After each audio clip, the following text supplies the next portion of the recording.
છોટાઉદેપુર જિલ્લાના નસવાડી તાલુકાની જિલ્લા પંચાયતના પ્રમુખ ઉપેન્દ્રભાઈ રાઠવાએ મુલાકાત લીધી હતી, જ્યારે જિલ્લા પંચાયતના સદસ્ય યતિનાબેન ચૌહાણ તેમજ લીલાબેન ભીલના ઘરે પહોંચી શુભેચ્છા મુલાકાત કરી હતી। આ ઉપરાંત વિસ્તારના વરિષ્ઠ નેતાને પૂર્વ જિલ્લા પ્રમુખ જશુભાઈ ભીલ તેમજ ચેતનભાઈ મેવાસિયાને પૂર્વેશભાઈ રાઠવા સહિતના આગેવાનોને મળ્યા હતા, જ્યારે નસવાડી તાલુકાના વિકાસ અંગે વિગતવાર ચર્ચા વિચારણા કરવામાં આવી હતી। ભારતીય જનતા પાર્ટીની વિચારધારાને છેવાડાના માનવી સુધી કેવી રીતે પહોંચાડવી અને આગામી સમયમાં સંગઠનને પાયાના સ્તરેથી વધુ મજબૂત કેવી રીતે કરવું તે અંગે પ્રમુખે ચર્ચા કરી હતી।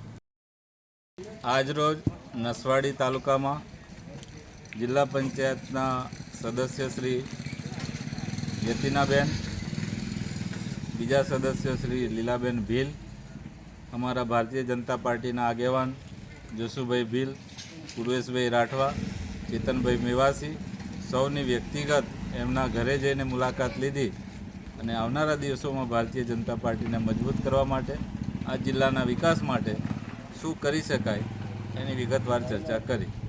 સાથે તણખલા ખાતે GLRS સ્કૂલની પણ મુલાકાત લીધી અને સરકાર દ્વારા આદિવાસી દીકરીઓને અપાતી સુવિધાઓનો પણ અભ્યાસ કર્યો અને સંતોષકારક આ સુવિધાઓ મને જાણવા મળી।